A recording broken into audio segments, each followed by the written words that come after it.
President Trump spoke for more than 27 minutes in the Rose Garden explaining why he is dropping out of the Paris Accord, but he never quite got around to saying whether he still believes climate change is a hoax. Let's discuss now. CNN contributor Jason Kander is here, and CNN political commentator Jason Miller is here as well. Got to be careful with my Jasons tonight. Good evening. Jason Miller. President Trump facing plenty of blowback for his decision to pull the United States out of this Paris Climate Accord. However, he's also being heralded by his supporters for keeping a campaign promise. Why won't the White House say, though, President Trump still believes that climate change is a hoax?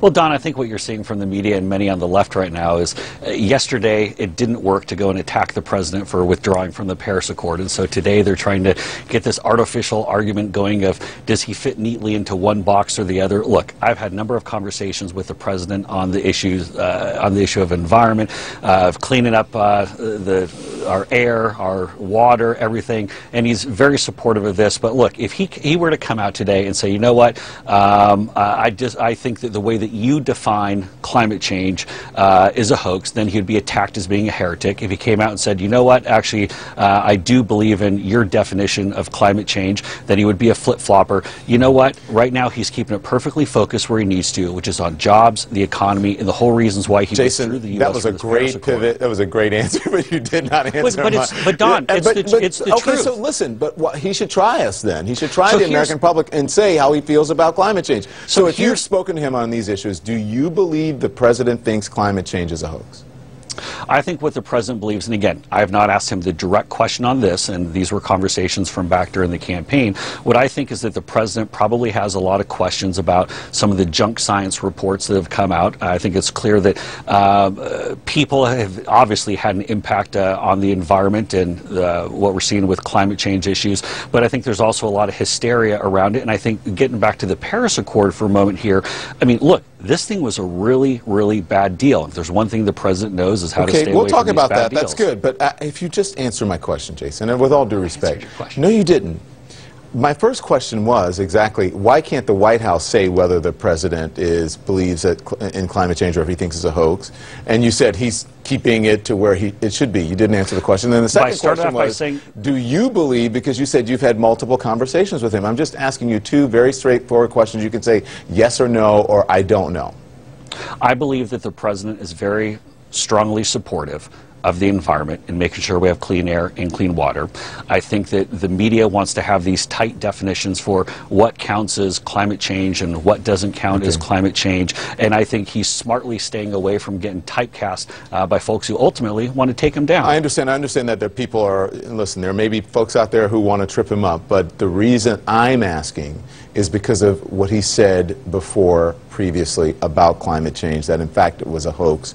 But then in 2009, he wrote the letter, he signed the letter along with every member of his family now who's in the White House or running his businesses, asking President Obama to sign on to green jobs. And so I'm just trying to get some clarity on whether he believes it or not, the way he put it before, as he believed before. That's it. Jason Kander, go ahead.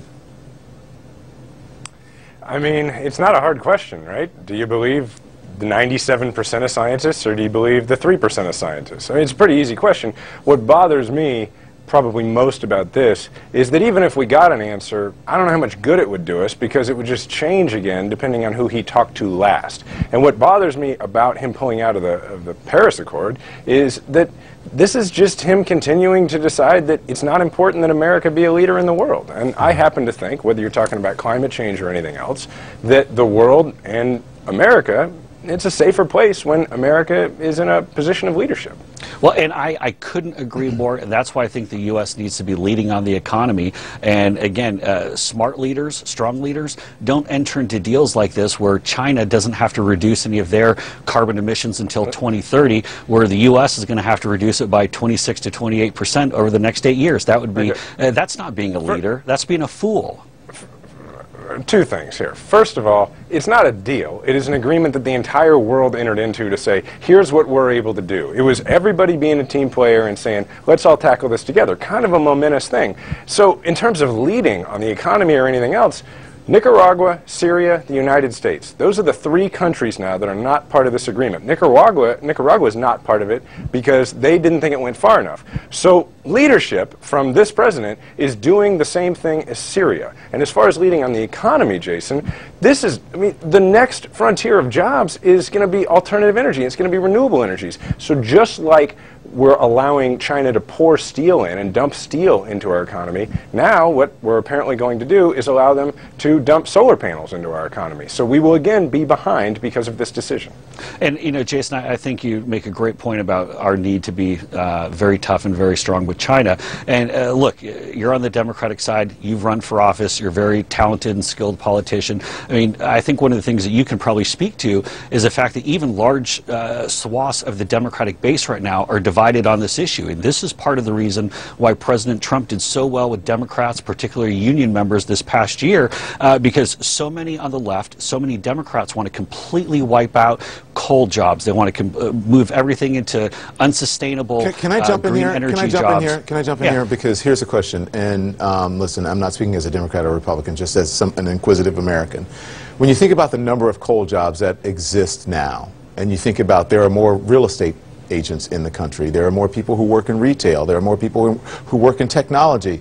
Why is so much emphasis placed on, of course we want people who work in coal country to have jobs, but why is the emphasis placed on an industry that really is not a giant industry in this country? It doesn't account for the bulk of jobs. Excellent question. I think coal miners and people involved in the coal industry, a lot of this goes back to the forgotten men and women that President Trump was speaking to when he ran for office last year. We talk about people who've lost their jobs because of NAFTA. These other trade deals have gone bad. This is very symbolic of, you know, the U.S. Is really the, you know, the Saudi Arabia of coal. I mean, we're the coal leaders when it comes to this. But so many people who completely misjudge this election and think that the coal industry is terrible and don't think that it really matters. They want to completely wipe out a lot of these jobs. And I think many people, even if they're not directly involved in the coal industry themselves, they look at this and say, you know what, this is a big deal. I'm being pressed for time, Jason. I don't mean to cut you off. I'm being pressed for time, but I want Jason Kander to respond quickly if you can. Do you want to wipe out coal jobs? Do Democrats want to wipe out coal jobs?